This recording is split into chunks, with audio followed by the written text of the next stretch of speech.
아멘. 할렐루야.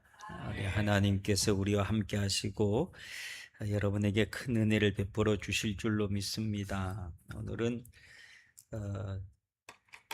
성경 오늘 본문 쪽에 두 명의 중요한 인물이 등장을 합니다. 하나는 그 고넬료라고 하는 사람이 등장을 하고요. 그 다음에 또 한 인물은 베드로가 등장을 합니다. 이 고넬료는 로마의 군인이고, 그리고 또 이 로마의 인이라고 하는 것은 유대인 입장에서 이방인이었고, 베드로는 철저한 남에서부터 유대인이었고, 유대의 그 율법대로 자라난 사람입니다. 비록 서민으로 고기 잡고 그렇겠지만 그도 남에서부터 8일 만에 세례를 받았던 유대인인 것이 분명합니다. 오늘 그리고 베드로가 이야기하기를 28절에 보면 이르되 유대인으로서 이방인과 교제하며 가까이 하는 것이 무엇인 줄 알았다 그래요? 위법인 줄 알고 있다라고 말합니다. 그러니까 율법으로 보면, 유대인들이 가지고 있는 율법으로 보면 지금 내가 당신하고 같이 앉아 있는 것 이 자체가 율법적으로 위법입니다 라고 하는 거예요. 그래서 그 위법적인 상황을 내가 지금 하고 있는 겁니다 라고 하는 그런 이야기를 하고 있는 것을 봅니다. 그러므로 이 둘은 이 사회 분위기상 절대로 섞일 수 없었던 그런 것을 압니다. 예수님이 사마리아 성에 들어가셨을 때도 예수님이 그 수가성이 여인하고 같이 얘기하다가 그럼 나한테 물 좀 달라 그랬더니 그 여인이 뭐라고 얘기해요?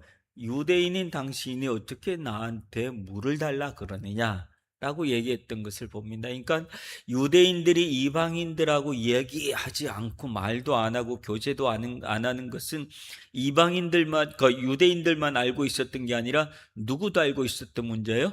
이방인들도 같이 알고 있었던 문제. 그러니까 이방인들도 유대인 보면 아이고 저것들 그러면서 말도 안 할 거면서, 그래서 자기들 서로들 이제 비껴가는 그런 물과 기름처럼 서로 섞이지 않는 그런 모임으로 그들이 살아가고 있을 때, 그들이 먼 거리에서 살았느냐, 아예 뭐 전혀 다른 나라 먼 거리에서 사냐면 이스라엘의 지도를 보면 바로 옆 동네 살고 같이 살고 그러는 공동체 아니란 말이에요. 그러니까 그들이 이 뭐 아예 얼굴도 안 보는 먼 외국이다 뭐 그러면야 뭐 서로도 섞일 일이 없지만 늘 바라보면서도 섞이지 않아야 되는, 함께 하지 말아야 되는 그런 물과 기름 같은 그런 삶을 그들이 살아와서 이 베드로는 당연히 유대인으로 그런 삶을 살았기 때문에 이방인과 교제하는 것 자체는 머릿속에 없었던 그런 사람이었다고 하는 것이죠.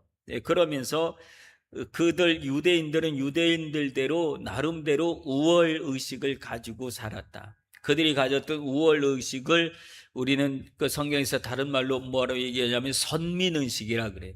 선민의식. 이 선민의식이 그들에게 대단한 우월주의가 되었어요. 왜냐하면 이 선민의식은 하나님이 우리만 선택했다라고 하는 그런 생각을 가지고 살아가는 사람이고, 우리만 선택하셨다는 것은 너희들은 하나님이 선택 안 했어 라고 하는 거거든요. 이 선민의식인데, 그것이 하나의 발전하면 우월주의가 되고 그렇단 말이죠. 그렇게 살아갔던 그들인데, 하나님은 온 천하의 만민에게 복음을 전파하라, 사도행전이 들어와서 이방인들에게 복음을 전하게 하기 위해서 유대인들이 가지고 있었던 그 틀을 깨지 않으면 안 되는 거예요. 그래서 하나님은 틀을 깨는 작업을 하고 계시는 거예요. 그래서 사울을 불러서 쓸 때도 그를 어디로 보냐면 이방인을 위한 전도자로 보내서, 그가 철저한 유대인으로 살았지만, 철저한 바리새인으로 살았지만 자기의 틀을 다 깨고 그는 철저하게 이방인들에게 복음을 전하기 위해서 살고, 오늘 베드로도 예수님의 제자로서 철저하게 그들은 유대인으로, 그리고 복음의 대상자는 언제나 한정되어 있었어요. 누가 복음의 대상자예요? 이 유대인들이 자기 복음의 대상자였단 말이죠. 그랬던 그렇게 살았던 그들에게 하나님은 이 베드로에게 그 어느 날 환상을 보게 해서 그것을 깨트리고 있는 그런 모습을 볼 수가 있습니다. 그래서 그 환상 속에서 봤던 것이 뭐예요? 하늘에서 보자기가 하나 내려왔는데 보자기에서 또 보니까 거기에서는 율법에서 금하고 있는 그런 그 동물들 있는데 이걸 너 먹으라. 그러니까 베드로가 뭐라 그래? 안 됩니다. 이거는 내가 지금까지 한 번도 먹어본 적도 없고 가까이 한 적도 없고 이건 부정한 음식이라 이건 우리가 먹을 수가 없습니다 라고 말했을 때 하나님께서 하셨던 말씀은 뭐예요? 내가 깨끗하게 했는데 네가 왜 부정하다 하느냐 라고 하는 말씀으로 베드로를 깨트려요. 그래서 베드로가에게 그런 환상을 보여주면서 동시에 누구에게도 환상을 보여줬냐면 고넬료에게도 같은 환상을 보여줬어요. 고넬료에게는 어떤 환상을 보여줬냐면 고넬료에게는 너는 요바로 가가지고 거기에서 무드장이 집에서 있는 베드로를 청해라. 그가 와서 하나님에 대해서 예수님에 대해서 말씀을 해줄 것이다 라고 하는 그런 이야기를 그런 환상을 보고 그 다음에 이 고넬료가 사람을 보내는 모습이 있죠. 고넬료가 보낸 그들이 이 베드로에게 왔을 때 베드로가 그 환상을 생각한 거야. 이게 음식의 이야기가 아니고 잡아먹으라. 이게 음식에 관련된 이야기가 아니고 이게 이방인도 하나님이 속하다, 즉 거룩하다라고 하나님이 선택했다고 하는 이 말씀이구나 라고 하면서 자기의 틀을 깨트리는 그런 모습을 볼 수 있습니다. 여러분, 구원에는 차별이 있을 수 없습니다. 이 땅의 모든 민족, 어떤 민족도 구원에서 제외된 민족은 없습니다. 어느 누구도 구원에서 제외된 사람도 없습니다. 민족도 없고 사람도 없습니다. 하나님은 만민에게 복음을 전파하라고 말씀하셨습니다. 그러므로 오늘 우리의 구원의 대상자, 내가 그 전도해야 될 대상자 중에서 이 사람은 이래서 안 되고 저 사람은 저래서 안 되고 우리가 스스로 이 사람들을 제하고 있는 것은 뭐냐면 우리가 어떤 그 행동이냐면 우리가 스스로 이건 안 됩니다, 저건 안 됩니다 그러는 거예요. 근데 하나님이 뭐라 그래요? 내가 거룩하게 했는데 네가 왜 속되다고 하느냐 라고 하는 그런 책망을 오히려 우리가 받을 수 있는 이야기다라고 하는 것이죠. 그리고 베드로가 고넬료의 집에 도착했을 때 그때 베드로가 오늘 했던 이야기를 하는 거지요. 내가 너희들하고 교제하는 것이 위법인 줄 알지만 하나님께서 내게 지시하사 아무도 속되다 하거나 깨끗하지 않다 하지 말라 그러길로 내가 여기 왔다. 사양하지 않고 여기 왔다. 그러면서 무슨 일 때문에 나를 불렀냐 물어보는 거죠. 근데 고넬료가 자기에게 일어났던 일을 얘기합니다. 그때 베드로가 그 상황들을 보면서 했던 말이 유명한 말이 있어요. 34절에 보면 뭐라 그러냐면 베드로가 입을 열어 말하되 내가 참으로 하나님은 다 같이 해봅시다. 시작. 사람을 외모로 보지 아니하시고 하나님은 사람을 외모로 보지 않으신다 라고 하는 거예요.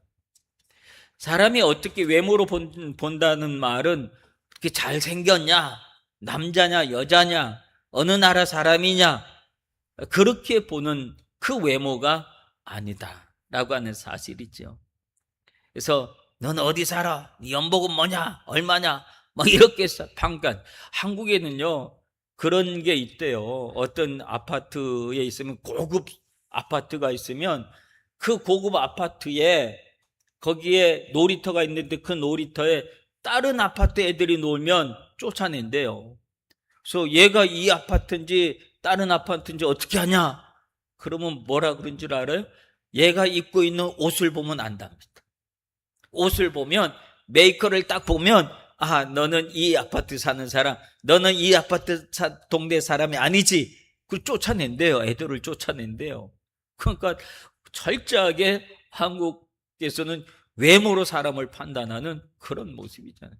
그러니까 우리도 어디 가면 옷을 제대로 입고 가면 대접을 받지만 옷을 그냥 허름하게 입고 가면 대접도 못 받는다니.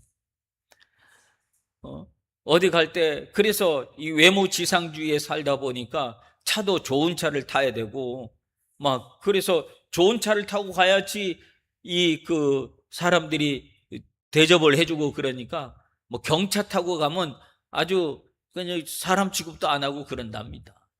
그러니까 그런 사회는 건강한 사회가 아닌 것이죠. 그래서 한국 사회가 좀 걱정이 많이 되는 사회이기도 합니다. 여러분, 하나님은 우리의 외모를 보시는 분이 아니에요. 이 이야기를 할 때 우리가 같이 떠올려지는 구약 성경의 한 이야기가 생각이 납니다. 사울 왕을 하나님이 버리고 난 다음에 하나님이 사무엘에게 새로운 왕을 찾으라 그래요. 새로운 왕을 찾으라 했을 때 사울 왕이 외모가 준수한 외모를 가지고 있었다. 키도 아주 크고 잘생기고 덩치도 있고 그래서 누가 봐도 야, 저 사람은 왕감이다 그런 외모를 가지고 있었다 그러는데 그 외모를 가지고 있던 사울이 실패작입니까? 성공작입니까? 실패작이란 말이에요. 그러니까 그렇게 훌륭한 외모를 가졌는데 하나님 앞에서는 실패작이 되고 말았어요. 그래서 하나님이 사울을 버리고 새로운 왕을 선택하는 과정 속에 그 과정 속에 사무엘에게 새로운 왕을 선택하라 그랬을 때 사무엘도 야, 그 다음 왕은 누구를 선택해야 되냐 고민을 하면서 어디로 갔냐 하면 베들레헴에 사는 이새라고 하는 사람의 집으로 향해서 갑니다. 거기 아들들이 있는데 그 아들들 중에 하나님이 이 나를 이 집으로 보낸 것은 이 아들들 중에 이 그 왕이 있나 보다. 그리고 딱 봤는데 첫째 아들이 딱 나타났어요. 첫째 아들이 엘리압이라고 하는 아들이 딱 나오는데 엘리압이 풍채가 당당했어요. 덩치가 있고 그리고 잘생기고 막 그랬단 말이에요. 그러니까 사무엘이 금방 무슨 생각이 들었냐면 아, 얘인가 보다. 이 엘리압이 다음 왕인가 보다 라고 생각을 한 거예요. 왜냐하면 이 그 사울을 바라보면서 왕에 대한 기준, 외모에 대한 기준을 이미지를 가지고 있었는데 그 이미지에 맞는 인물이 엘리압으로 딱 나타나니까 얘인가 보다.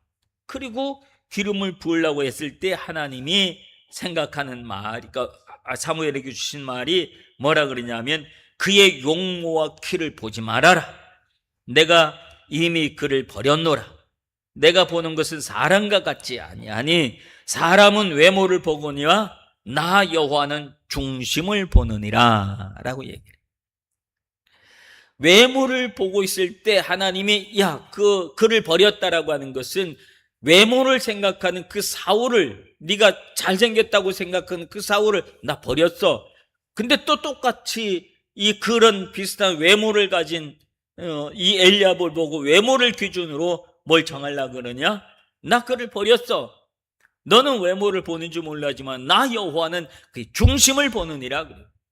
하나님은 중심을 보시는 하나님이신 줄로 믿습니다. 고넬료의 중심을 하나님이 보신 거예요.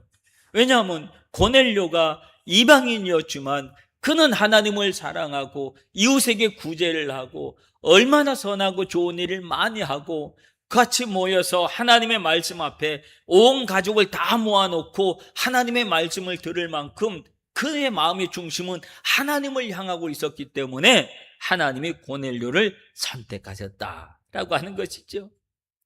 사울의 아들들 중에 이세 아들들 중에 첫째를 지나갔어요. 그럼 둘째, 셋째, 넷째, 7 아들이 다 지나갔지만 하나님이 오케이 하는 아들이 없는 거예요.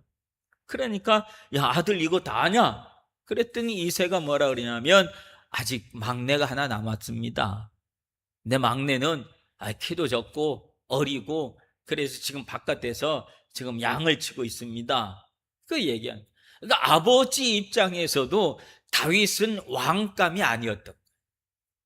아버지 입장에서 왕감이라고 생각했던 것은 아마 장남이었는지도 몰라요. 장남 엘리압이었는지도 몰라요. 아버지 입장에서는 장남이기도 하지만 잘생겼거든.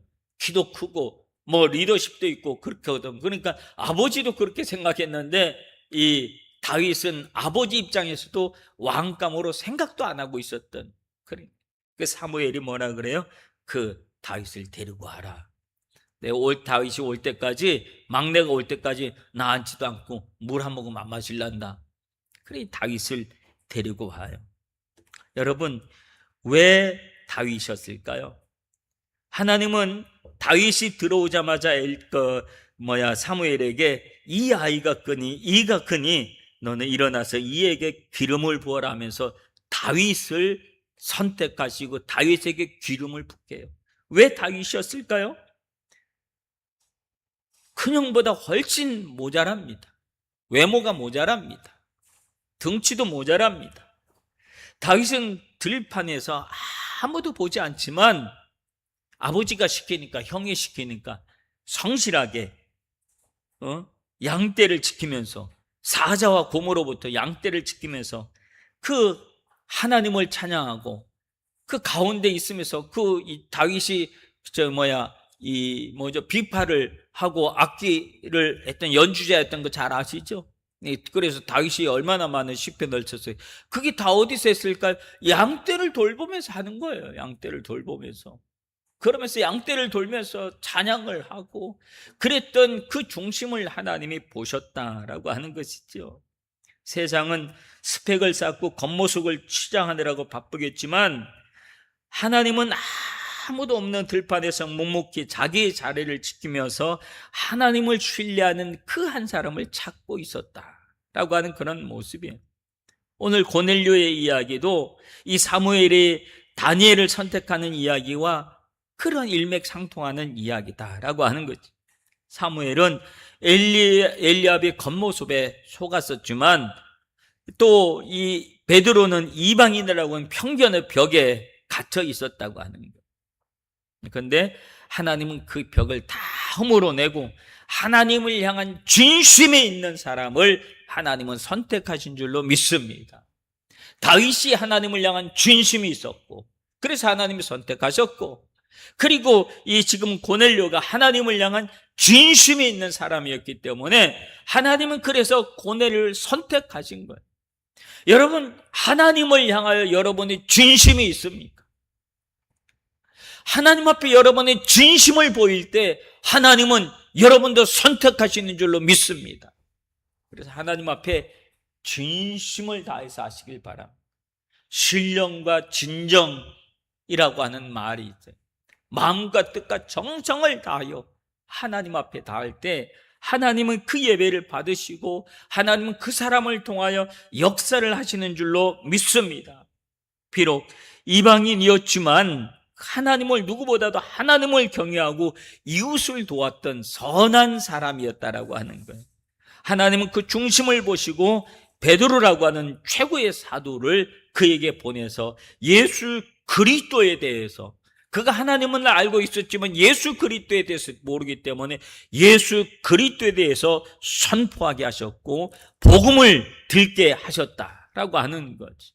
그랬을 때 그들이 그 베드로가 전한 복음 속에서 중요한 내용들이 오늘 읽었던 내용들 중에 39절부터 보면 예수님에 대한 이야기를 하죠. 예수님에 대한 이야기를 하면서 43절에 보면 이에 대하여 모든 선지자들 증언하되 믿는 사람들이 다 그의 아들을 힘입어 죄사함을 받는다 하였더라 하면서 죄사함에 대한 이야기를, 복음의 핵심 속에 죄사함이 있었다. 여러분, 우리가 예수 그리스도를 믿는 복음의 핵심 안에는 죄사함, 즉 용서함을 받는 그 일이 있다는 거예요. 여러분, 우리는 예수 그리스도 안에서 죄사함을 받는 줄로 믿습니다. 그게 우리의 죄를 다 예수님의 십자가에서 대신 다 대속의 제물로 돌아가셨기 때문에 다 짊어지심으로 우리가 그 예수를 믿으면 우리에게 구원이 주어지는 줄로 믿습니다. 그랬을 때 놀라운 일이 벌어져요. 44절에 보면 베드로가 이 말을 할 때 성령이 말씀을 듣는 모든 사람에게 내려오셨다. 이게 뭐냐면 오순절 마가의 다락방에서 있었던 똑같은 일이 여기서도 벌어진 거예요.